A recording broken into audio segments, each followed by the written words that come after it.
Today we're going to pick up on muscle tendon injuries that occur in the knee.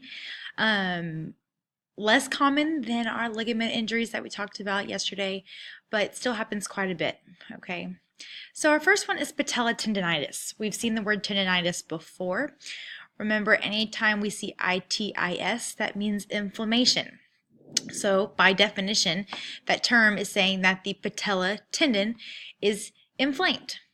The patella tendon is right here where the kneecap attaches to that tibial tuberosity. This tendon right here becomes aggravated and inflamed with a lot of running and jumping. Every time our knee has to go from flexion, extension, it causes irritation. This condition is often referred to as jumper's knee. We see this in basketball a lot, especially because they're jumping on the hard wooden floors. Our mechanism of injury is overuse most of the time. Lots of running, lots of jumping. However, you can get inflammation of that tendon if you are hit directly on the tendon. It's going to be more of an acute or a short-term injury versus patella tendonitis that occurs from overuse, which is brought on from several weeks of running and jumping. Signs and symptoms. Pain after activity. Usually you can manage your running and jumping, but when you've stopped, that tendon starts to have pain. It becomes uncomfortable, especially if you have to walk or run or walk upstairs or long distances after that. There could be some minor swelling along this tendon right here. Your kneecap's a little puffy. Best thing for this is ice for that inflammation and rest. If jumping is causing this pain, jumping less. Okay, I know it sounds like an easy fix, but it's hard to get athletes to rest when they should. The next one is patellofemoral syndrome. Okay, big word, but patellofemoral syndrome is referring to how our kneecap is moving on the femur. Okay, this is called runner's knee. Runner's knee right here. Okay, and runner's knee occurs when our kneecap is not moving like it should. Okay, and that could mean that maybe it's moving a little bit too far to the side, or maybe it's not moving enough. It kind of just depends what's causing the problem, but it's usually going to be a problem with that Q angle that we talked about yesterday, especially the girls that have the wider Q angles. It puts a greater stress on your kneecap. You can also just get this from repetitive forces. Lots and lots of running, especially on hard surfaces, can cause this. Okay. Signs and symptoms, there's pain and swelling. There's also kind of a grinding feeling in your knee, kind of like underneath your kneecap, and that's actually where instead of your kneecap being in the groove like it should, it's rubbing more on those condyles instead of actually in that notch. Treatment, RICE. We always love our RICE method, and strengthening those quadriceps muscles. Strengthening the muscles will help keep that tendon in place and help your kneecap move up and down with flexion and extension rather than side to side. Okay, strengthening is going to be a big one with this. We do have a video for you to watch, or it's not a video, I'm sorry, it's just showing you a little bit of exercises associated with the condition. It also talks about things to do, your different types of exercises that would help with this. It's kind of one of those conditions that lots of people have, but nobody takes care of it. So just kind of one of those things to look at. Our next one is patellar dislocation. We talked very briefly about this yesterday. So everybody's kneecap moves. Okay, remember a dislocation is when those two bones have come out of the joint and they do not go back in on their own.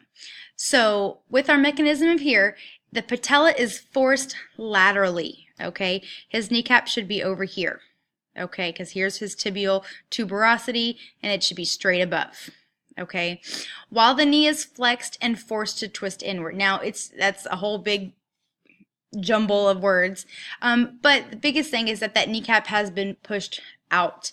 And that could be from twisting, that rotation. It could have been hit from a force. But this is a major pain. The athlete is not going to be able to walk.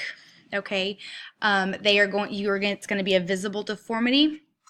You can put the kneecap back in place, but for safety's sake, you're going to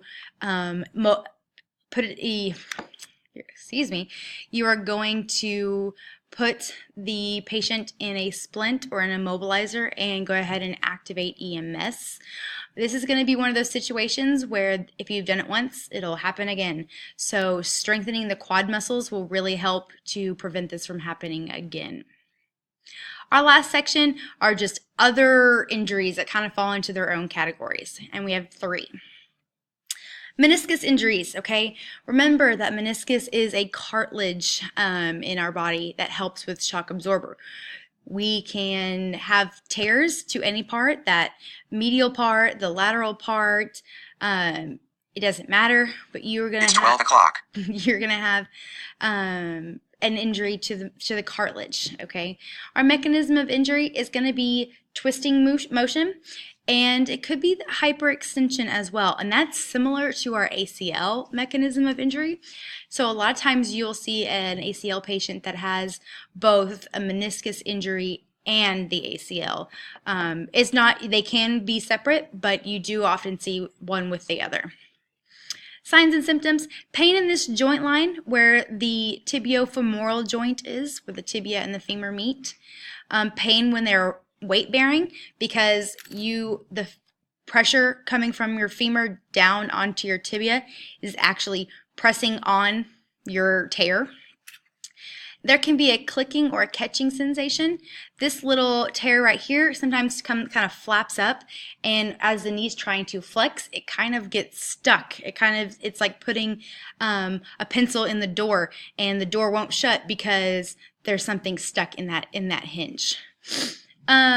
Treatment: most of the time surgery is going to be required, and that could be something as simple as going in through a scope, or having to go in and have them sew it back together. It kind of just depends on your extent of your injury.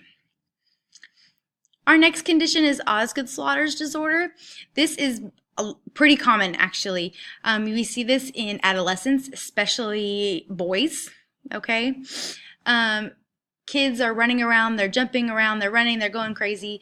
They have what we call this irritation on the tibial tuberosity. So it kind of, it creates this bump right here, and it kind of looks like a second kneecap. Whereas the kneecap's up here, right on that tibial tuberosity, it is a bump that sticks out. And that is where that patella tendon is attaching to the tibial tuberosity, and it becomes very, very inflamed and very, very aggravated. Treatment is decreasing your activity. Stop running around, stop jumping, which is hard for adolescents to do. There is pads that will help, but actually time is just the biggest thing. Usually as you get older, it lessens. The bump may still be there years later. Actually, my father still has his bumps, but it's just not a pain anymore. It's not a problem. Our last condition is chondromalacia, which is very, very common. Like we just talked about with patellofemoral syndrome, your kneecap needs to be moving up and down nice and smooth in that groove. Chondromalacia occurs when there is, your patella is rubbing along your condyles, and it's not smooth. It is rough and scratchy, and maybe the underside of the patella is scratchy. And that's what we get this condition where there is torn cartilage in that and underneath your kneecap, and that can be very painful. You can kind of feel the grinding sensation, but it's one of those situations. If you can solve one problem, it'll solve another. So if you can solve the tracking problem and making sure your kneecap is moving appropriately, then it'll usually solve your chondromalacia problem as well, because your body is adapted to it.